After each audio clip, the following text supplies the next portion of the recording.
Bulan Maret kemarin, buku yang gue baca bagus-bagus semua. Dan ada 2 judul yang akhirnya bisa gue kasih rating 5 dari 5 bintang. Penasaran? Ikutin terus videonya. Hey fellas, welcome back to my YouTube channel. My name is Saya. Kembali lagi dengan video monthly wrap up, di mana gue akan menyampaikan rangkuman atau review singkat dari setiap buku yang gue baca di bulan tersebut. Untuk kasusnya video ini adalah selama bulan Maret kemarin. Ada 4 judul buku yang berhasil gue tamatin dan 1 masih on progress. Tanpa berlama-lama lagi, langsung aja kita masuk ke pembahasan setiap bukunya. Buku pertama yang gue baca adalah ini dia, Lock Every Door, yang ditulis oleh Riley Sager. Ini adalah novel psychological thriller dan ini tuh judul pertama yang gue baca dari penulis. Dan gue suka semua-muanya yang ada dalam cerita ini, mulai dari narasinya, gaya penulisannya, pengaturan timeline ceritanya, unsur suspense yang dibangun, terus juga bangunan yang jadi setting tempat cerita ini. Pokoknya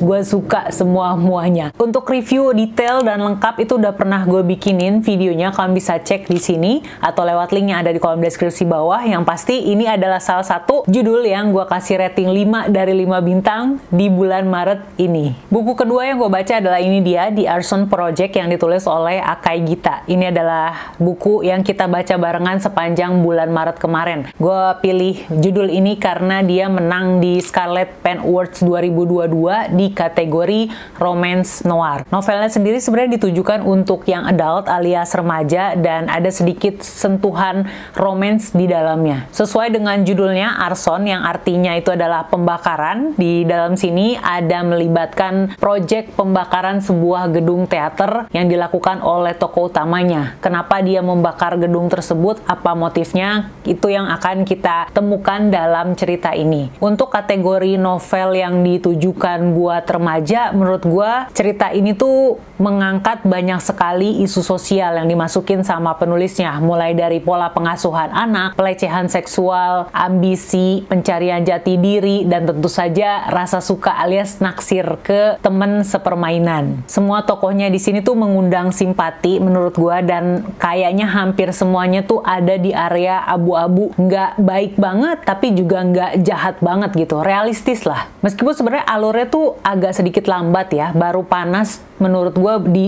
2/3 bagian buku, tapi karena pertimbangan padatnya cerita dan juga isu yang dimasukkan penulis ke dalam sini, maka buku ini atau judul ini gue kasih rating 4 dari 5 bintang. Kita lanjut ke buku ketiga yang gue baca, yaitu ini dia, Empowered Me, Mother Empowers, Ibu Berdaya Dimulai Dari Diri Sendiri, yang ditulis oleh Putih Puar. Sesuai dengan judulnya kamu pasti udah bisa nebak lah ya, ini adalah sebuah buku non-fiksi yang ditujukan untuk ibu-ibu sebenarnya, tapi menurut gue isinya itu cocok banget dibaca oleh semua perempuan. Gue ngerasa buku ini tuh dateng di saat yang tepat, ketika gue lagi galau pengen nentuin tujuan ke depannya tapi nggak tahu mulai dari mana, ketika gue lagi pengen ngeberesin hidup tapi nggak tahu mulai dari mana. Nah, buku ini tuh kayak ngasih jawaban terhadap pertanyaan-pertanyaan gue tersebut, karena di bagian awalnya ini dibuka dengan bab mengenali diri sendiri. Baru setelah itu, setelah kenal sama diri sendiri, kita dikasih panduan untuk nentuin tujuan hidup berdasarkan core value yang kita punya. Terus nanti kesananya lagi ada langkah-langkah praktis yang bisa langsung kita terapin untuk mencapai tujuan yang udah kita tentuin di awal tadi. Untuk review lengkap buku ini udah pernah gue posting di Instagram, kamu bisa cek di situ. Yang pasti buku non-fiksi satu ini meskipun tipis gitu ya, cuma 170-an halaman, tapi menurut gue isinya tuh padet dan juga daging semua kalau kata anak sekarang tuh ya,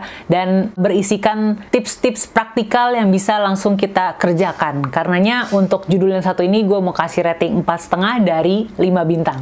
Lanjut, buku keempat yang gue baca adalah ini dia, Devotion of Suspect X, yang ditulis oleh Keigo Higashino. Ini adalah judul yang selalu direkomendasiin oleh para fansnya Keigo Higashino, dan gue sekarang setelah membacanya ngerti kenapa, karena emang bagus banget. Ini tipenya tuh How Done It. Jadi kita di bagian awal disodorin sama satu kejadian pembunuhan. Jadi pembaca udah tahu siapa yang membunuh korban, ya kan? Dan sepanjang cerita kita akan mengikuti perjalanannya detektif kepolisian bernama Kusanagi yang dibantu oleh temennya yang bernama Yukawa, yang disebut juga sebagai detektif Galileo, untuk mengungkap gimana sebenarnya pembunuhan itu terjadi gitu. Ini ini setiap lembarnya benar-benar bikin gue tersedot ke dalam cerita karena suspense-nya dapet. Kan kita pembaca bisa membaca pikirannya si pelaku ya, jadi ikutan deg-degan, aduh takut ketahuan nih, aduh langkah apa nih yang harus gue lakukan berikutnya gitu kan.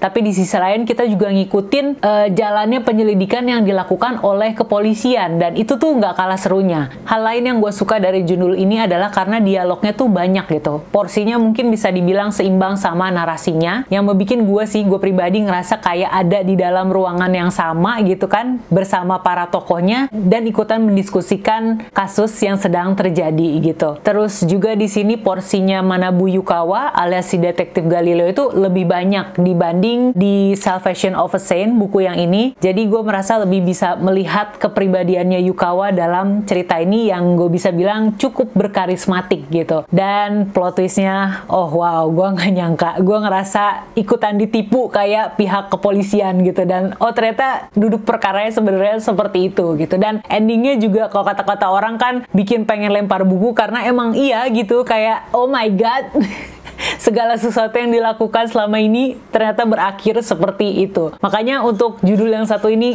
akhirnya ya ada juga judul dari Keigo Higashino Sensei yang gue kasih rating 5 dari 5 bintang, karena di dalam sini nggak ada setiap lembarnya yang bikin gue bosen seperti di judul-judul lainnya gitu. Jadi ini nggak heran sih kenapa banyak banget yang suka sama judul satu ini. Mungkin nanti gue akan bikin video yang berisikan panduan, guide untuk membaca novel-novelnya Keigo Higashino Sensei buat kamu yang mungkin baru mau mempertimbangkan membaca karyanya beliau gitu ya. Tapi tentu saja itu semua penilaiannya subjektif ya, berdasarkan opini pribadi gue. Jadi tungguin aja videonya. Kemudian buku selanjutnya yang gue lagi baca adalah ini dia, Show Your Work, yang ditulis oleh Austin Kleon. Ini adalah salah satu buku yang masuk daftar 40 before 40-nya gue. Apa itu 40 before 40? Gue taruh link videonya di sini sama di kolom deskripsi bawah kalau bisa nonton. Yang pasti ini isinya bagus. Gue baru nyampe halaman 40-an, baru di awal-awal banget. Intinya adalah si penulis punya gagasan bahwa sebagai artis itu apa sih, seniman ya. Pertanyaan terbesarnya itu adalah bagaimana kita tuh ditemukan oleh orang-orang yang punya interest yang sama, punya ketertarikan yang sama gitu. Kalau dulu sebelum zaman digital, yang namanya seniman itu haram hukumnya untuk membagikan proses kerja mereka gitu. Kayak misalnya pelukis itu kayaknya nggak pernah ngasih tahu ke orang-orang gimana cara dia menghasilkan sebuah karya atau masterpiece gitu. Sementara di sini si penulis mengungkapkan justru setelah era digital adalah sebuah kewajiban untuk seniman memperlihatkan bagaimana proses kerja yang dia lakukan gitu, day by day, hari demi harinya. Menurut gue konsep itu menarik gitu ya, dan relevan dengan kerjaan gue sebagai kreator konten untuk menunjukkan bagaimana proses gue membuat sebuah konten. Tapi baru di bagian awal, jadi belum tamat. Nanti kalau udah selesai, yang pasti gue akan bikin video review khususnya sesuai janji gue di video 40 before 40 itu yang tadi. Total ada 4 judul yang udah gue baca di Maret kemarin dan satu yang masih on progress. Keempat-empatnya semuanya bagus-bagus karena